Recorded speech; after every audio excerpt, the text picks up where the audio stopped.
Okay, funny story.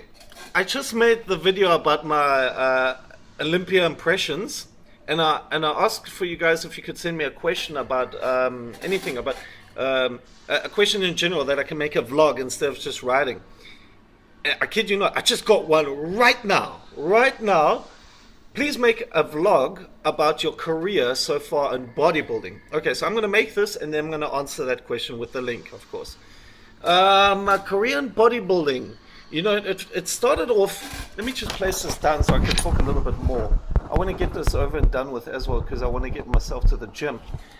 It started off when I was in school.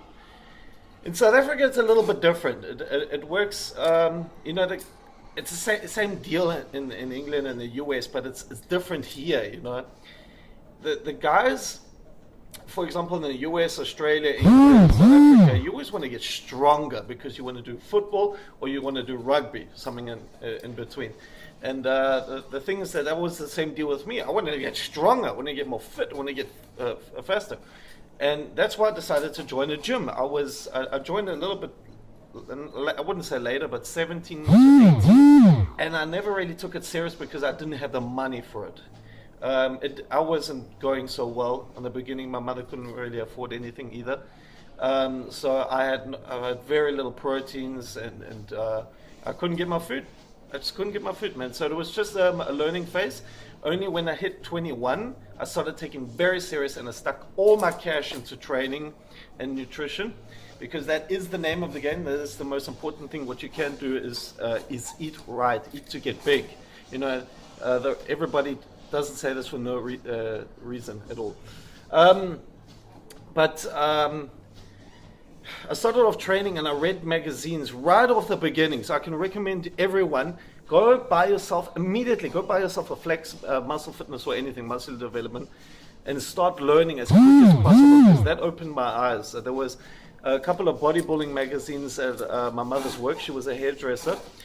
And the gay guys always used to buy the bodybuilding magazines, and lucky enough, I had a huge stack of bodybuilding magazines always to read. And that motivated me big time. In the beginning, I remember, and I know exactly who that still was, can prick, but he's a friend of mine. He said, I'll never manage that. I'll never be like that, Totally unmotivating, but I still stuck my ass in the work, and I'm here today. Anyway, eventually, it was a learning phase. When I hit 21, I was in Austria. And I found out that Mustafa Mohammed was actually in Austria, Vienna. He is one of the Mr. Olympia contestants. I'm not quite sure what his highest placing was. I was in the 6th. He was amazing back then. He was amazing. This guy looked fantastic. My God. And that motivated me as well. I went to his gym and we're just talking in general about preparation and whatnot. And I decided to compete when I was 21 as a junior. I competed, got my ass kicked. Yeah, got my ass kicked. And I remember there were so many juniors that there were two classes. Something like a heavyweight junior and a normal weight junior. The heavyweight junior, my God, just go into Facebook and look for Tony Bresnik. The way he is now, he was almost like that when he was a junior. He was huge. He was huge. I've never seen a junior ever like that. That was amazing. Came on stage, boom, boom, boom. Bigger than the heavyweights there. I'm not kidding you. Anyway, of course, he scraped that and got the overall win as well. And then that's pretty much what motivated me to get even more serious. And I just, it became my career.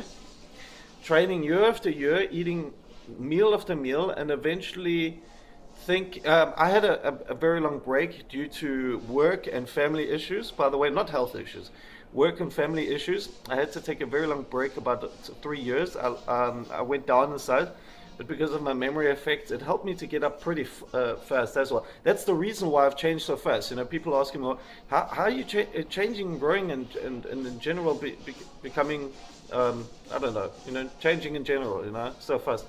It's because of the memory effect and my past experience that I'm using now. So I can you could say I have no learning phase at all. And so and I decided, okay, I'm going to go two paths. I don't want to be average and just do normal stuff, normal little competitions. I want to either, at the end of the day, work hard. Oh, that's another thing. I knew it's not in my genetics to be Mr. Olympia. I realized that, I don't care what I could use, what I can do. My genetics is just not fit for it, So I thought, okay, what's realistic for me? Two options. IFBB physique, and if I do IFBB physique, I want to be at the Mr. Olympia. I want to compete, train year after year, and eventually I'll do the Physique Olympia. Or I'll do the WBFF and become a muscle model. I like both of them. The thing is that I thought very hard about both, negative and positive things. Eventually I chose WBFF because of specific reasons. The physique class is really, really cool. I like how it's starting to spread the fitness and grow the fitness industry, because the goal is more attainable for many people. That's why it's growing enormously fast.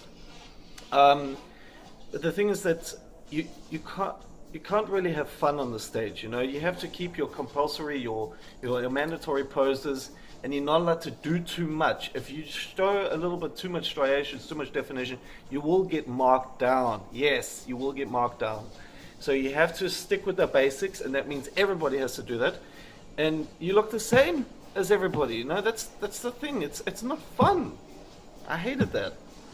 So I looked at the WBFF, and the thing is that I was speaking with Paul Dillard as well. He's, by the way, I love Paul Dillard so much. He is such an amazing person. He's the one who actually invited me into the WBFF. He pushed me into it, That's what made me decide. Well, that's what made me notice the WBFF. And he said, when I asked him, am I allowed to do a little bit more, to pose? And he said, absolutely. People are paying a lot of money to see the athletes on stage. So it's good to deliver a performance what's entertaining in general. People want to see that. People want to be entertained. And then I asked them the next question, which is, very debatable in IFBB. What about tattoos? Because in the future I might want to have more tattoos. Will that get me marked down? Absolutely not. So that's another plus point. I'm speaking German now. Another plus point. Tattoos doesn't bother him or the other judges. It's all about muscularity, and of course, if you use a dark enough color, you can cover up the tattoos anyway. So first of all, I'm allowed to be bigger as a muscle model. I'm allowed to be shredded and pose how I want. I'm allowed to perform like the idiot I am. Nah, but you know what I'm talking about. And the tattoos doesn't bother anybody. This is a win-win situation. I thought, okay, fuck it. That's it. I'm going to the WBFF. So I registered. And regarding my IFBB experience, oh, by the way, yeah, I competed as a junior in the IFBB bodybuilding, and then I competed at other times as well in bodybuilding classic. Bodybuilding classic is a European class. By the way, you guys in the States don't have this. It all depends on the amount of muscle mass you're allowed to have. It's your height minus 100 plus, I don't know, something. I can't really remember. I think my max weight, what I was allowed to have, was something like, give or take 85, 84, I don't know, something like that. That's bodybuilding classic. And then the big break came, and then I decided to go into the WBFF. I did the South African show, and I almost want to cry just thinking about it. I was blown away about the feedback that I got. I couldn't believe it. I couldn't believe it that everybody loved what I was doing on stage, And I was holding myself back as well. I don't want to do too much, just getting on stage, acting like a little bit like Ken Green and Melvin Anthony and, getting my jive on. But I try to hold myself a little bit back. But now that I know that everybody loves it, I'm going to deliver in November. I'm going to do the show in the WBFF show in London. And after that, I think I'm going to take a little bit break. I want to get a little bit bigger. And then I'm going to do the Vegas show next year, 2015. So let's hold thumbs. I'm going to work my ass off to do the best that I can do, bring the best that I can bring.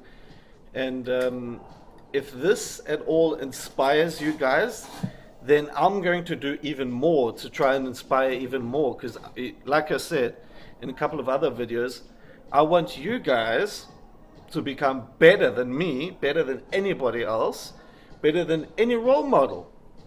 Because that's just the way how it's supposed to go. You're supposed to evolve, you know, get better and better over time. So I want you guys to look at this, read this, see what I achieve over the next couple of years, and then just become better than me, you know. Yeah, I think I pretty much answered everything what you just asked. And thanks, man. Thanks. That really started off quickly. I'm going to post this tonight. So I'm going to see if I can. I'm going to answer it tomorrow. I'm going to post the link tomorrow and hit you guys up. Okay? Coolio. Thanks, guys. Bye-bye.